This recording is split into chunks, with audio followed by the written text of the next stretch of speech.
آج ہم بات کریں گے اس تاریخی واقعے کی جس نے اسلامی تاریخ کے سنہرے پنوں میں ایک خاص جگہ بنائی۔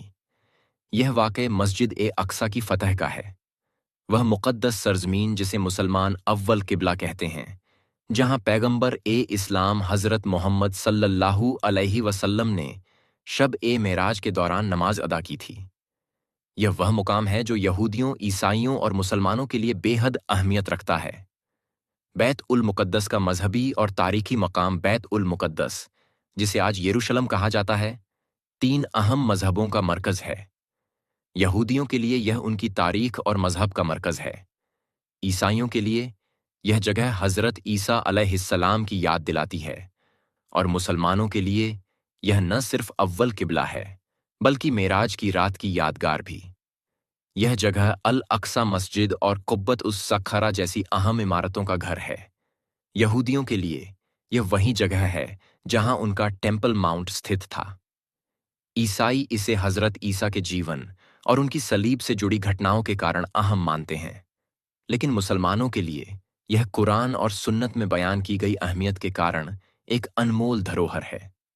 فتح کا آغاز یہ واقعہ اسلامی تاریخ کے اس دور کا ہے جب مسلمانوں کی فوجیں شام اور عراق کی سرزمینوں کو فتح کر رہی تھیں۔ یروشلم پر اس وقت عیسائیوں کا قبضہ تھا۔ مسلمانوں کی فوج نے حضرت ابو عبیدہ بن الجرہ رضی اللہ عنہ کی قیادت میں یروشلم کا گھیرا ڈال دیا۔ مہینوں تک یہ گھیرا جاری رہا۔ عیسائی اپنے قلعوں میں محفوظ تھے، لیکن ان کی رسد کم ہوتی جا رہی تھی۔ گھیرا ڈالنے کے دوران مسلمانوں نے نہ صرف اپنی طاقت دکھائی بلکہ اپنی انسانیت اور دیانتداری کا بھی ثبوت دیا۔ انہوں نے ناگرکوں کو نقصان نہیں پہنچایا اور کھانے پینے کی چیزوں کو غیر لڑاکوں تک پہنچانے میں رکاوٹ نہیں ڈالی۔ یہ مسلمانوں کی اس وقت کی رણنیتی اور اسلامی تعلیمات کی ایک بہترین مثال ہے۔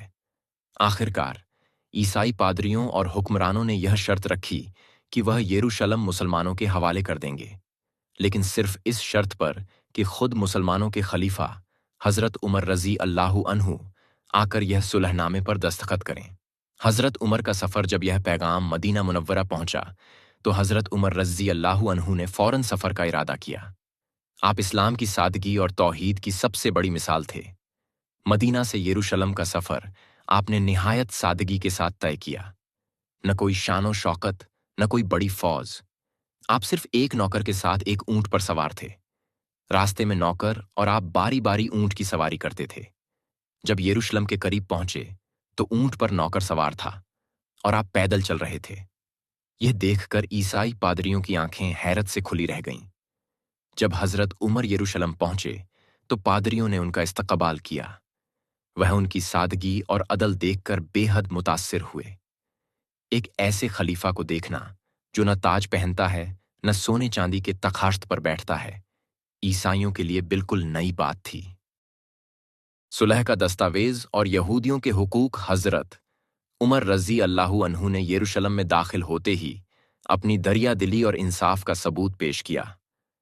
عیسائی پادریوں نے ان کے سامنے اپنی شرطیں رکھیں۔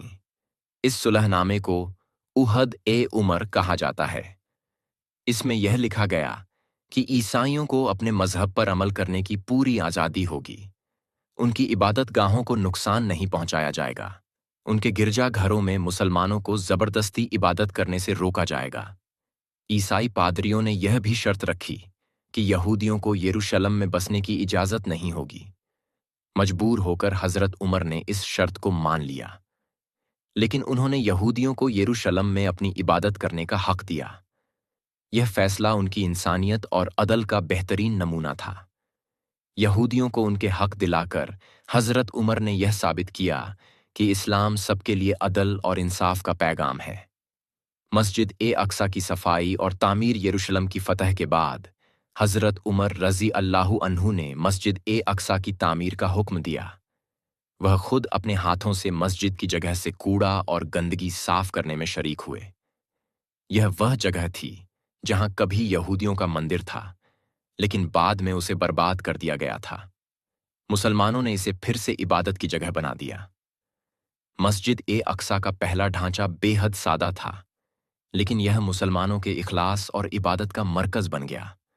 بعد میں خلیفہ عبد الملک بن مروان اور ان کے بیٹے ولید بن عبد الملک نے اسے بہترین طریقے سے تعمیر کیا۔ مسلمانوں کا شورے اور ویرتا اس فتح میں مسلمانوں کی بہادری اور اللہ پر یقین صاف جھلکتا ہے۔